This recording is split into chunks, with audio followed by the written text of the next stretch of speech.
And to begin, we're actually going to tie a paracord knot, which I just figured out finally. Took lots of practice and lots of unraveling to see how it's done. So I'm going to go ahead and put this through the loop so I don't have to add it on later. And originally I was like, why do they come out so evenly, even though we have to obviously wrap some stuff around. So we're going to do something called a snake knot today. So in order to do that, we're going to pull this through.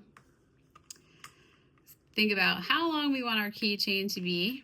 We'll go with that. It's not a perfect science. Okay, and I'm going to take this other side of our paracord and we're going to fold it up like this. This is about how long it's going to be wrapped around. I'm going to make it a little bit shorter. All right, so I'm literally holding it just like that. I'm going to pull it all together and I'm going to pinch it on the top. Then we're going to take this longer piece and we're going to start wrapping it around and around and around, over and over. And you want to just kind of be careful, make sure you're holding it together while you go. And you can already see, like, that is way too long. So I'm going to undo that. Let's try this one more time. Make this side a little shorter. All right, and I'm going to take my extra long piece, fold it up, and I'm going to go ahead and start wrapping. So this one I think will be much easier. And I do have one that's already wrapped. If you want to show that, Rosie put it under here. Good job. So this one's already done. So that's what we're going for again. It's just a little tricky sometimes, and I feel like I always need a warm-up. So once I'm all pulled through here, I'm going to ensure that this is all nice and tight. Okay, so you can see this is a little troubleshooting for you. See how that's not very tight? That's not going to stay together. So we're going to do it for a third time. Well, third time's the charm. Okay, but also just so you can get an idea, I've made a lot of like mistakes. So I want you guys to see. So I'm going to go ahead and I'm going to start wrapping this very tightly now around my little folded piece. And then I'll show you how to tie it. And we can start doing the beads.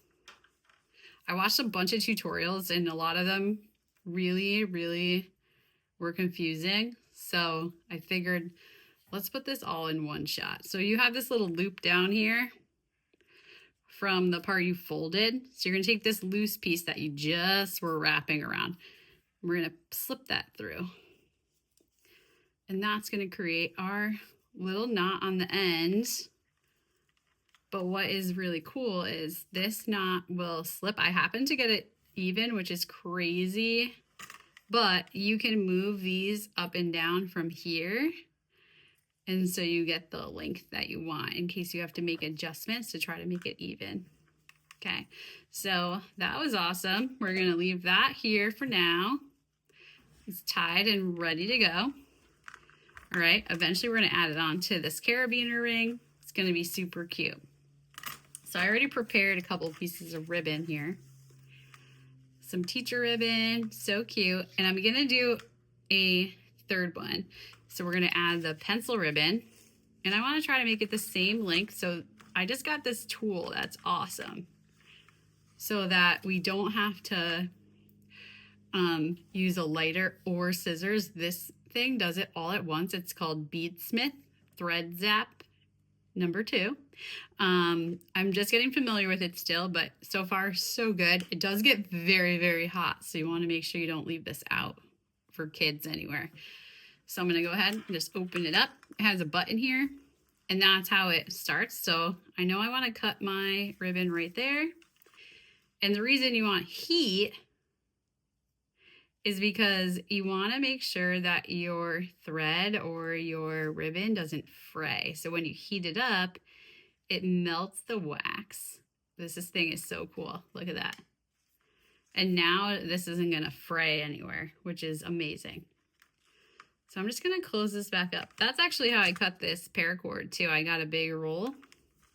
You can buy pre-rolled ones, but obviously if you want to get better margins on your supplies and what you're selling, you want to do as much DIY as you can. So I'm going to put this away. That thing is awesome though.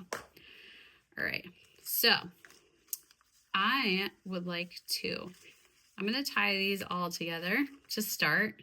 Super cute. And I'm going to tie them directly to my D-ring. My little carabiner. Let's do a little knot here.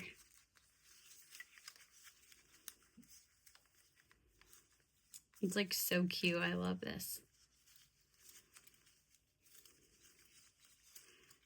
Any teachers out there, comment below if you think you would like this as a gift. I think it's going to be so adorable.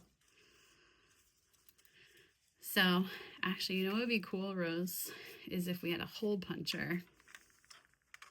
But we'll try that later. I don't think I do. And that's okay. We'll do that a different time. All right, so I have my 3 ribbons. You know, maybe I'm going to tie these all separate. I think I will. It'll be cooler. So I don't love how that looks on the top, but it might be nice if we make a little hole. I wonder if my burning tool would make a hole. Let's try it. Let's check this out. I bet it will. Let's see. If I make a hole here, I'm pressing to warm it up. And oh my God, this thing is so cool. It worked. And I made a little hole. That's amazing. I'm going to go ahead and put this through. Ah! What do you think, Rose? That's cool. It's cool. I'm going to slip that through. Oh, that is going to be so much cuter. Oh, yeah. Okay. It would be cool if you braided it. That's a great idea. So we are going to put our little hole through here again with our burning tool. This thing is really awesome.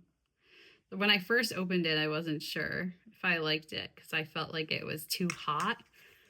But I think I got the hang of it now. What do you think, Rosie? Yeah. So I have my daughter Rose here with me. She loves to do art as well. And we are making this for her teacher, which is going to be so